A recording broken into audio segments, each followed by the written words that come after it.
pag-usapan po natin ang kaso nitong si Benny Abante, si Boy Dila, di ba? Well, Delat, hindi ka pa rin makakaupo.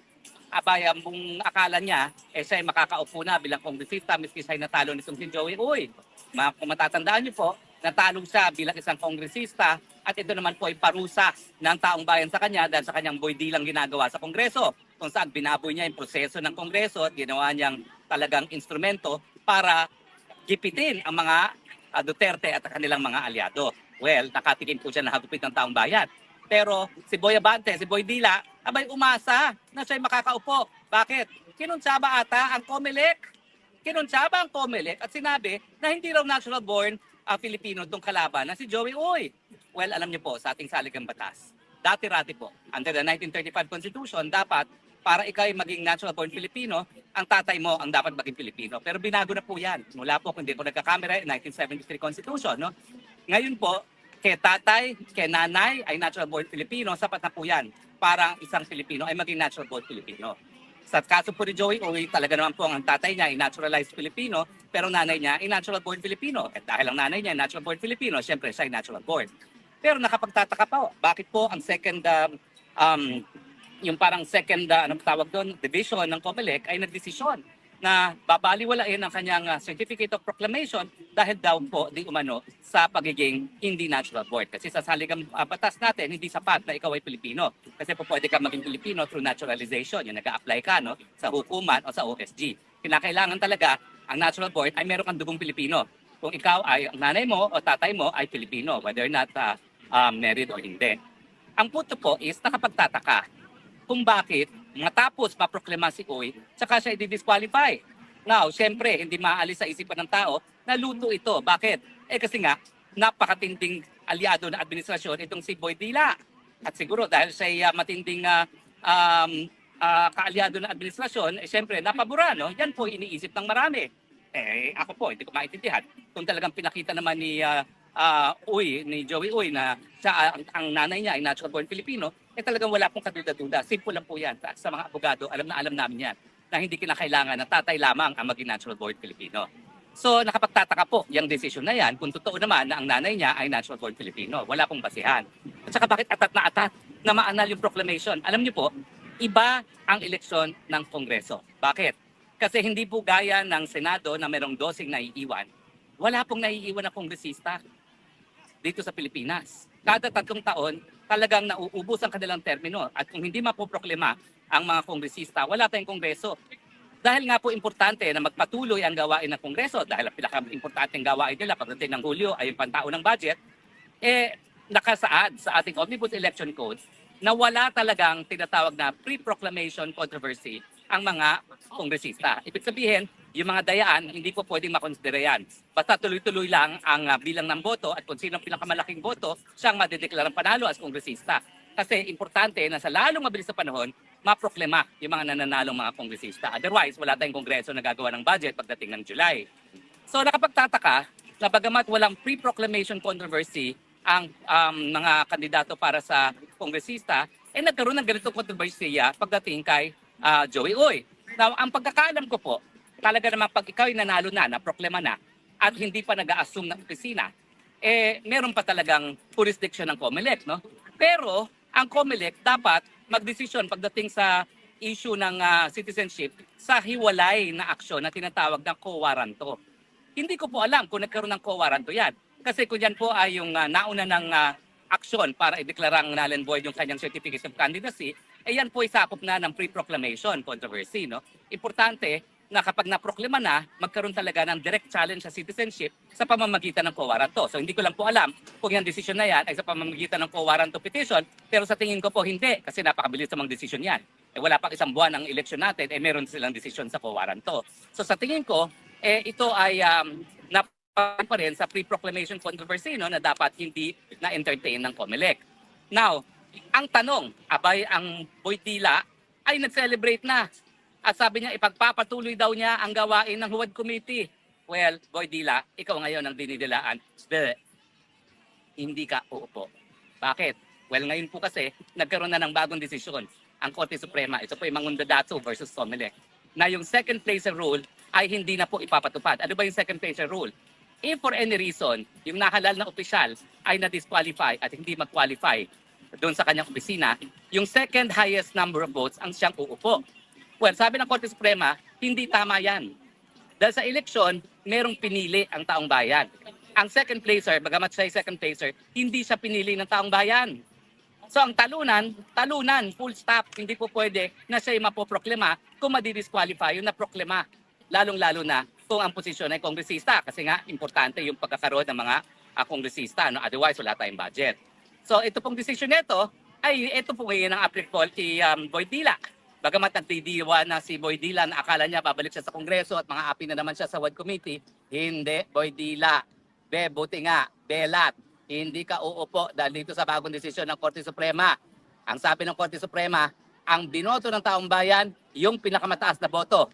Kung if any reason, matapos magproklima, hindi siya makaupo, magkakaroon ng vacancy. Kinakailangan, kung maghalal na naman ang taong bayan ng bagong kandidato o bagong kongresista pagdating dito nga sa kaso ni Joey Uy. Sabihin nating matalo si Joey Uy sa M-Bank kasi mula doon sa second division, mag-motion for reconsideration naman yan at dadalhin sa COMELEC. No? Pero ako naman naniniwala na karamihan naman, if not all of them, hindi, karamihan pala, may isa dong non-lawyer, no? Ay abogado, alam naman nila na kapag ang nanay natural born Filipino pa rin yung anak. Pero if for any reason, hindi mabago itong desisyon nito at masustain na pa yan ng Korte Suprema, ang realidad, hindi uupo si Boy Dila. Kasi Boy Dila, kinakailangan, ikaw ang nanalo bago ka makaupo. Ikaw ay natalo. At ang sabi ng Korte Suprema, hindi mabubura yung pagkatalo, miski pa ma-disqualify yung nanalo. Ang solusyon dyan, magkaroon ng special election. Pero ang number 2, hindi uupo. Alam niyo po, kahit saan yung tignang anggulo, meron pa rin katarungan. Si Boy Dila na ginamit ang ating Kongreso bilang isang institusyon para instrumento ng pagigipit sa mga taong gaya ko. Ayun, sinuka ng kanyang mga constituents, matapos masuka, parang gumawa ng paraan na siya ang manalo. Kasi hindi ako mapaniwala na on its own, yung COMELEC ang nag-disqualify kay Joey Uy. Sigurado ko na siya mismo ang nagsampa ng disqualification. Pero yun nga, kung ako naman, sinuka na ako ng aking mga constituents, hindi ko na pagpipilitan ng sarili ko, di ba? Ang sama naman nun, gahaman talaga sa kapangyarihan. May pagkakapal. Pero yun nga po, no, sinuka na siya at ang gusto pa rin niya ay siya pa rin ang umupo. Well, sorry ka na lang. Ang tawag dyan, karma. Karma talaga yan. Lalong-lalo na sa isang tao na nagpapanggap na siya ay anak na isang ministro ng Panginoon. Yung mga kabastusan na ginawa mo sa akin at sa ibang tao sa Kongreso, yan ba'y gawain ng Kristiyano? Kapwa Kristiyano pa naman kita. Ano ba yan? Ewan ko ba sa pagdadasal ko hindi ko nga maintindihan bakit nagkaroon ng Kristiyano gaya mo. Kasi baka isipin ng maraming nanonood sa'yo na lahat ng Kristiyano gaya mo. At saka ano ba yung dila-dila mo pa?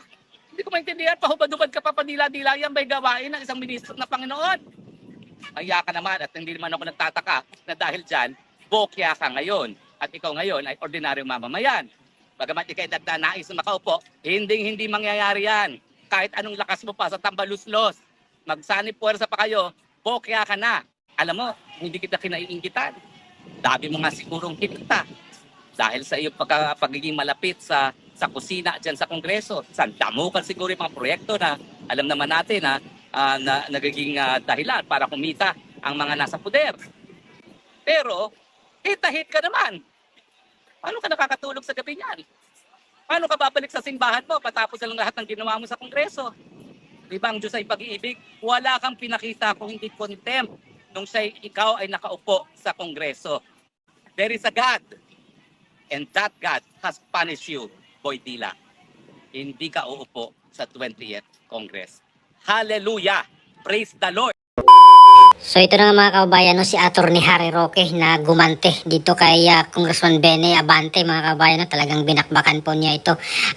Kamakailan lang po nung nakaraang araw ay sinabi or naglabas po ng disqualification, no, itong COMELEC laban dito kay Congressman Joey Uy dahil dito sa petition, no, ni Congressman Benny Abante na hindi daw Pilipino itong si Congressman Joey Uy. At matatandaan natin talagang panalo itong si Congressman Joey Oy dito sa 6th District ng Manila, na kung saan nakakuha po siya ng 64,700 votes, at samantalang 63,300 lamang po ang nakuhang boto ni Congressman Benny Abante. So lamang po ng 1,400 votes itong si Congressman Joey Uy. Kaya po nag-file po siya ng petition, no? Pinapa-disqualify niya itong si Congressman Joey Uy dahil hindi daw po ito natural Filipino born, mga kababayan. At ito naman yung desisyon ng COMELEC ng 2nd Division na si Congressman Joey Uy daw ay hindi Pilipino, kaya pinaboran nila, mga kababayan, itong petition ni Abante na kung saan siya yung dineklara nilang panalo, mga kababayan. Pero hindi pa naman po ito final, no? Itong kanilang decision ng 2nd Division ay pwede pa po itong iakyat po ni Congressman Joey Uy, no? Or i-petition, no? I-contest, mga kababayan. Pwede pa po niyan i-contest ito kasi hindi pa naman ito final and executory, no? At samantalang naglabas din po ng statement itong si Congressman Joey Uy, no? Kasi marami pong nag-alala, mga kababayan, at nagulat doon sa desisyon ng COMELEC 2nd Division. Kaya itong si Congressman Joey Uy ay naglabas po ng kanyang official statement, at kanya pong sinabi na siya po'y Pilipino, mga kababayan, at pinanganak siya sa Santa Mesa, Manila, at ang kanyang father ay naturalized Chinese, Filipino, mga kababayan, no? At yung kanyang mother ay isang Filipino talaga. At sabi niya kung ang nanay mo ay Pilipino or Pilipina at dito ka pinanganak, kaya ano ba ang tawag sa iyo? Kaya sabi niya ay siya po ay isang Pilipino po, at nagsilbi po siya, mga kababayan, no, bilang konsehal ng 6th District ng Manila since 2004 pa, mga kababayan. Kaya sabi niya ay hindi totoo itong paratang sa kanya na hindi po siya natural Filipino born, mga kababayan. At ito nga po ay kanya po itong i-contest, no?